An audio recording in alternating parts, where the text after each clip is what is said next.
I'm Maggie O'Halloran, and today I'm going to talk about the plant yarrow. I am one of the educators at the Florida School of Holistic Living, and we are currently in the backyard of my home here in Central Florida, where I love to grow plants and just connect with them. A lot of the plants that I use in my herbalist practice. The one we're going to talk about today is called yarrow, Achilles millefolium.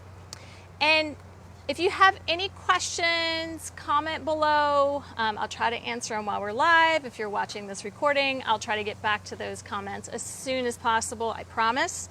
If you have questions, you can also email me at maggie@holisticlivingschool.org, and I'll be happy to connect with you. It is my great joy in life to spend time with the plants and talk to other people about the plants. To start, I want to show you this book. So, Tammi Hartung is an herbalist practitioner who grows a lot of plants, and she has this wonderful book, Homegrown Herbs, where she talks about yarrow. And often you'll see the other varieties of yarrow in landscape, either the pink or other colors. But I just want to make sure that because my yarrow does not currently have flowers, that you know that we're talking about Achilles millefolium, which is a white flower variety. And occasionally, whenever we're historically talking about the uses of this particular plant, sometimes people say that the pink variety could also be used. That's the Millefolium rosea variety. So let's go look at this plant in my garden.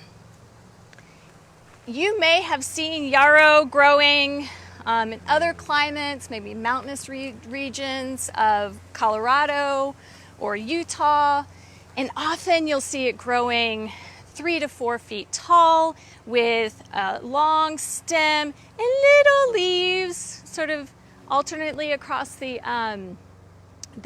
up the stem. Here in Florida, because typically you'll find yarrow growing between zones 3 and 9. It likes those really temperate climates. Here in Central Florida, I grow it and I love it, but it really stays more in a fern-like growing state. So my yarrow will stay around this height. If I give it more sun, it will flower, and those flower stalks will be a couple of feet high. But if I'm giving it enough sun in Central Florida for it to flower, it will likely die after it flowers, just because it's getting really intense summer heat. Yarrow is a very durable plant. The places that I've seen it on the tops of mountains in Wyoming, it's really growing in a habitat that not many other plants can grow in, but it doesn't love the high heat and humidity of Central Florida. It's just a little too much in the direct sun. So I grow it here in Central Florida, it grows a lot more like a fern here, this variety. So it's lower growing. You can see that it grows from the ground. And then the leaves, millefolium means 1,000 leaves.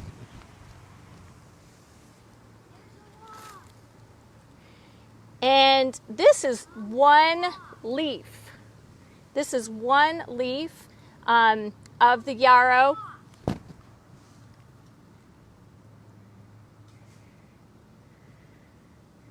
that's where it gets its name, millefolium. So go back to the table now, and we'll talk a little bit more about this plant.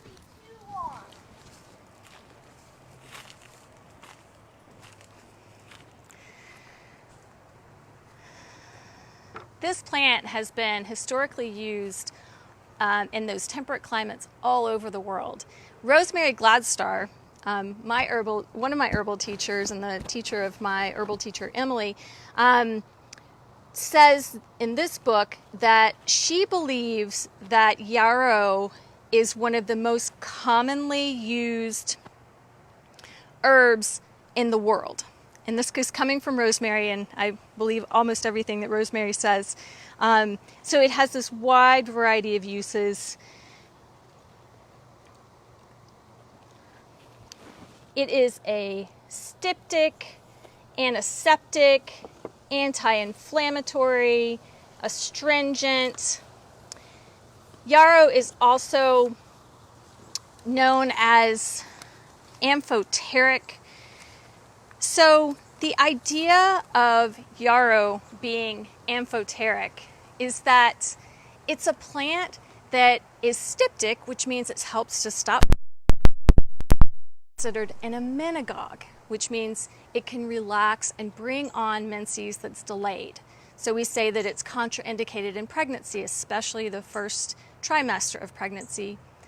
Although you'll hear of midwives and nurse midwives bring yarrow into birth because it has historically been used to stop bleeding at that time. But again, you want to make sure anytime you're working with yarrow that you are under direct medical care if you're trying to stop bleeding or something like that, that I'm not here to diagnose or treat or suggest that you diagnose or treat using this plant. These are just historical uses of that plant. But the idea of a plant being amphoteric is that it does what it needs to do in your body. So yarrow has this great ability to stop bleeding, but it also has this really amazing ability to also get things flowing. I incorporate yarrow in my life sometimes when I'm just feeling kind of stuck energetically and I want to get some movement going. I'm feeling like I need a plant that's going to come into my life and just help me remember where the motion needs to be. A herbalist friend of mine, Nina, once told me a story about how Achilles from Greek mythology. Many of us have heard about this Greek myth of Achilles, that his weak spot was at his ankles, his Achilles heel, that we all still have. This idea that his mom and her infinite motherly wisdom held him by his ankles and dipped him in a tea of yarrow, because yarrow is such a powerful plant, and that the only place that he wasn't protected was on those Achilles heel. So people have been using yarrow in this protective way, first aid way, to make sure that people stay healthy after incident like cuts or wounds and bruising. So yarrow has this wonderful antiseptic quality, but it also can be really helpful for bruising. So when you're thinking about working with yarrow, I often find it in my first aid kit. In first aid, you can get the leaves like you saw on my plant and dry them, and the flowers. Typically we think about the leaves and the flowers having medicine. I do often keep the flowers separate just because sometimes I'm using just the leaves and I want to have the flowers separate, or I combine them all together. In my first aid kit, I use dried yarrow leaves and flowers powdered. So this powder can be used to sprinkle in and stop a nosebleed. A lot of herbalists will use this powder to go directly into a wound to help stop with that bleeding. Just remember, if you have a wound, you want to make sure that you're not putting plant particles in there that might cause other infections. So use that mindfully. Another way that I have it in my, be sure to comment below or tell me how you're using yarrow or where you put it in your first aid kit. Another way that I find yarrow in my first aid kit is in wound spray. We've had other videos here talking about different plants in my garden where I talked about the topical uses of plants and using witch hazel that you find at reputable places to make tinctures that are designed for topical use. And that's what my wound spray would be. It would be yarrow, tinctured in a liquid, the plant material strained out, And then I have that wonderful spray that I can use if I fall or my son or his friends fall. We can spray it on wounds before we have a chance to really get someplace and wash it out. Feel free to ask questions below if you need more suggestions on that one. You can also find Yarrow as a tincture in my first aid kit. If I need a really small first aid kit, like we're going on a camping or a backpacking trip and I need to have a really small space that I'm using in my first aid kit. Is there a question? This is how to apply to stop nose bleeding. So the question is about how do you apply the powder to stop a nosebleed? I learned from Rosemary Gladstar and Matthew Wood, and there are a few other herbalists that have taught this method of having that powdered styptic powder, and you can see it here in Rosemary's book. That styptic powder that you just take a little bit of it, you know, you have a nosebleed, and you kind of have a little bit and you sniff it a little bit. So you're not taking some device or something and snorting a bunch in your and into your nose. It's on your finger and you're just kind of sniffing, kind of like you would sniff a flower, but it's more as a way to get some of the stick powder in there. Does that answer the question? Okay. Any more questions? Great. So another way I find Yarrow in my first aid kit is a tincture. So Yarrow has all these wonderful benefits topically. You know, if I have a friend that sprains an ankle, I can use the Yarrow flowers topically, and I've seen it do amazing stuff as a tincture topically to relieve both the pain and the visible sign of bruising on a foot that had a big table dropped on it. I've also seen Yarrow used internally from a tincture form to both, like I mentioned before, bring on that delayed menses or relieve a really heavy flow. So it has this ability to do either one. Just remember, Yarrow not internally during pregnancy. I like to keep it as a tincture in my first aid kit because it makes it accessible for a lot of different things. So I mentioned all those first aid qualities, but I also use Yarrow for its diaphoretic properties. Diaphoretic, if you were here in my garden, I'd let you tell me what diaphoretic means, but diaphoretic means it helps you sweat. And one time that sweating can be really helpful is that if you are experiencing a fever, because that sweating, that action of letting the heat out of your body is a way to bring the temperature of the body down in a more natural way. There are a lot of reasons for bringing a fever down with more pharmaceutical methods because they're faster, but if your body's handling the fever okay and you just want to bring down the temperature a little bit, Yarrow in a cup of tea can be really nice, especially if it's combined with a really common combination of elderflowers, which we mentioned in a different YouTube video here, a little bit of peppermint, also in a different YouTube video, and a little bit of those yarrow and flower and leaf, equal parts. Makes a really lovely cup of tea if you're not feeling well, especially if there's a fever involved and you want to support your body in bringing it down. So,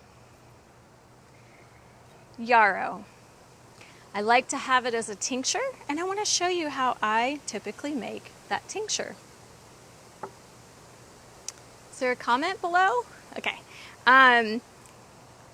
Making tinctures can make your herbal products so easy to transport and accessible.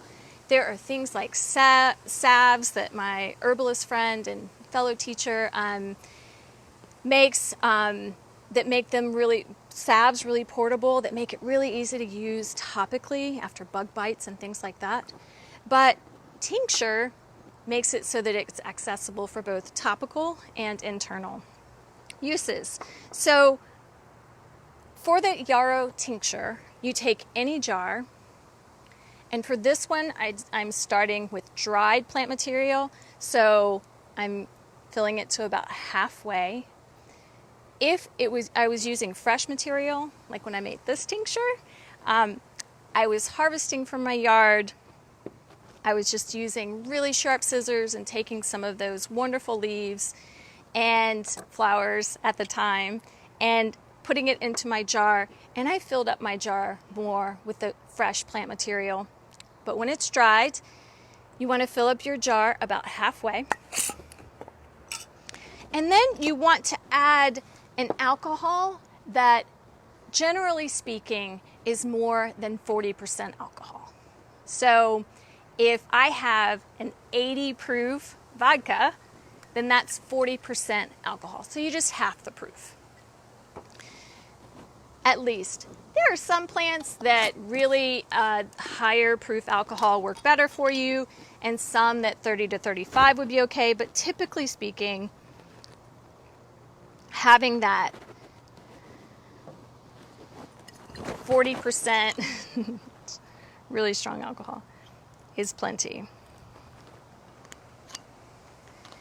And you want to make sure that your liquid is and your plant material combined come up to within 1 inch of the top of the lid, not the bottom ring on a lot of jars, but the actual lid.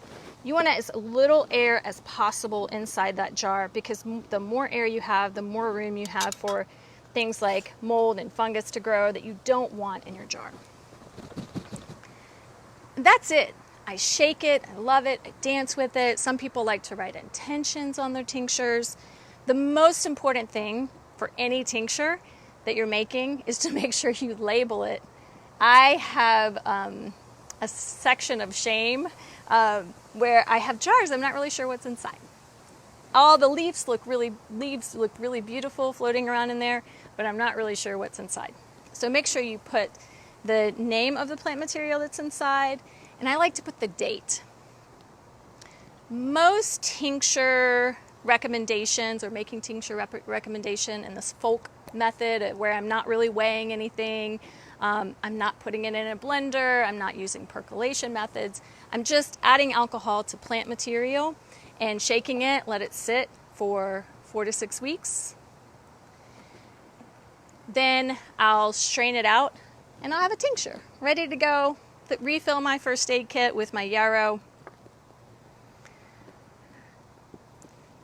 Do you have a question? It says I have fresh leaves and flowers right now. Would you combine them for tincture or do them separately? So the question was about tincturing separately, and typically with Yarrow, if I'm harvesting from the same plant, I would tincture them together. Just put them together. Do you use just the flowers and leaves? Yes, I use just the flowers and leaves whenever I'm working with Yarrow. And if you are working with a Yarrow plant that is like this one in this picture, so this plant, the Yarrow plant, is much lower to the ground. This stalk is probably 3 to 5 feet tall. I would use the flowers or the flowering tops, and then maybe use my scissors to clip off some more leaves down that stalk. I wouldn't use the whole stalk in my medicine making. But here in Central Florida, you saw that our leaves are really starting from the ground and we don't get much of that stalk action. So I would use the whole leaf and take the leaves and either really muddle them in my hands or put them in my mortar and pestle and pound them for a little bit. There are some herbalists that like to put alcohol and plant material into a blender and blend it up a little bit so the tincture is sitting with more of the surface area of the plant. But if you do that, just be warned that it takes a really fine mesh and a longer period of time to get all the plant material out of that tincture. Question? Can you share any suggestions for making a spray? Sure. So there's a question about making a spray. So making a spray is exactly the same. So when making a spray, It's a tincture method to make a liniment, and liniment is a term that is typically just used for things that are topical. In a lot of old herbals, the idea of liniment is either for anti-infective topical application or easing muscle tension, soreness, things like that. If you go into feed supply stores, the liniments there are designed for horses, and they're for anti-infective and muscle things too. Liniment is really commonly used in that area, but it's also really common with herbalists to use the term liniment as anything that's topical. So I could, when I strain this vodka tincture, put it into a spray bottle and use it in that way instead of the tincture bottle. It could be that simple. But if I want it to be in the spray bottle and smell less like alcohol, maybe I'm driving and I don't really want my car to smell like liquor because I've sprayed it on myself, you can use witch hazel in the same method. So your plant material, then your witch hazel, instead of the vodka that you saw me use now, you would use witch hazel, and then it would smell more like a toner that you would use for your skin. And if it's wound spray or tincture for your mouth, you could add other plants that maybe would smell good as a spray, like lavender, also anti-infective, but smells really nice.